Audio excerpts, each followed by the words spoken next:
ایک دوسرے کو عزت دو، برداشت کرو۔ میرے نبی نے فرمایا بہترین مسلمان وہ ہے جو بیوی سے اچھا سلوک کرتا ہو، اور بیوی سے فرمایا میری شریعت میں سجدہ ہوتا تو بیوی سے کہتا خامند کو سجدہ کر۔ بہترین صدقہ اولاد کی تربیت ہے۔ پورا گھر میرے نبی نے نقشہ، ہر ایک کی قیمت بتائی۔ ماں تیرے قدموں تلے جنت، کا کاش میری ماں زندہ ہوتی، تم دیکھتے میں کیا کرتا، میں عشاء کی نماز کے مصلی پر ہوتا، میں سورۃ فاتحہ پڑھ رہا ہوتا، ادھر سے آواز آتی میری ماں کی محمد، تو میں نماز توڑ کے کہتا لبیک اماں جان۔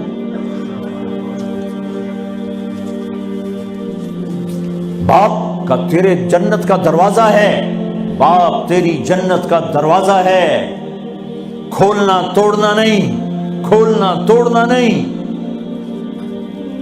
توڑ دیا تو جنت میں نہ جا سکو گے۔ سب سے بہترین مسلمان جو بیوی سے اچھا سلوک کرے، سب سے بہترین عورت جو اپنے خامند کی منشا کو دیکھے۔ پھر آپ نے ایک عجب بات فرمائی جو معاشرے میں بہت بوجھ بنتا ہے جس کا، ہاں بھائی تمہیں ایسا صدقہ بتاؤں جس سے بڑھ کے کوئی صدقہ نہیں، تمہیں ایسا صدقہ بتاؤں جس سے بڑھ کے کوئی صدقہ نہیں۔ انہوں نے کہا جی کیا؟ کہا الابنۃ المردودہ، جس کی بیٹی کو طلاق ہو گئی یا بیوہ ہو گئی اور گھر واپس آ گئی ماں باپ کے، یا ماں باپ نہیں ہے تو بھائی ہیں، وہ ایک بوجھ بنتی ہے ماں باپ پر بھی، اور بھائی تو ویسے ہی باغی ہو جاتے ہیں۔ میرے نبی نے فرمایا اس بچی پہ خرچ کرنا کائنات کا سب سے افضل صدقہ ہے۔ گھر، ایک گھر کیسے چلتا ہے؟ ہمارے ہاں پنجاب سندھ بلوچستان سرحد میں بہنوں کو وراثت میں کوئی حصہ نہیں ملتا، سب بھائی کھا جاتے ہیں۔ میرے نبی نے فرمایا جس کو اللہ نے 2 بہنیں دیں اس نے ان کا حق ادا کیا، شادی کی حق ادا کیا۔ ماں باپ کی وراثت میں سے ہوتا ہے، اگر میں نے کوئی خود کمایا ہے اس میں بہنوں کا حق نہیں، ماں باپ سے اگر 1 روپیہ بھی آیا ہے تقسیم کیا جائے گا۔ جس نے بہنوں کا حق ادا کیا، شادی کی حق ادا کیا، اس پہ جنت واجب ہو گئی۔ جس کو اللہ نے 3 بیٹیاں دی، اس نے ان کی ڈولی اٹھائی، وہ جنت میں میرے ساتھ یوں ہوگا۔ ایک بولے اگر 2 ہوں، کہ جس نے 2 بیٹیوں کی شادی کی وہ بھی ایسے ہوگا۔ اللہ بھلا کرے۔ ایک صحابی کا کہ جس کی 1 ہو، کہ جس کی 1 ہے، اگر اس نے اس کو عزت سے رخصت کیا تو وہ بھی میرے ساتھ ایسے ہی ہوگا۔ پھر کئی بچیوں کو طلاق پڑی ہے کہ اس کو بیٹا نہیں ہوتا۔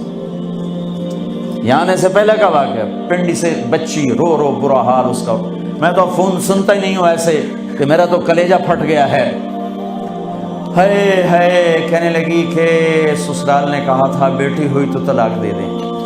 میں نے کہا اس میں میرا کیا قصور ہے، اور بیٹی ہی ہوئی اور مجھے طلاق پڑ گئی اور میں گھر آ گئی 22 سال کی عمر۔ بیٹی دینے والا اللہ اور ظلم کرنے والا سسرال۔ میرے نبی کو اللہ نے بیٹے دے کے اٹھا لیے، قاسم اٹھا لیے، عبداللہ اٹھا لیے، ابراہیم اٹھا لیے، 4 بیٹیاں دی، 3 زندگی میں اٹھا لی، زینب، ام کلثوم، رقیہ، تینوں آنکھوں کے سامنے چلی گئیں۔ فاطمہ سے نسل چلی، آپ نے فرمایا لوگوں کی نسل بیٹے سے چلتی ہے، میری نسل میری بیٹی فاطمہ سے چلی۔ اس لعنت کو دھویا۔ عورت کا کیا قصور ہے اگر اس بیچاری کو بچیاں ہو رہی؟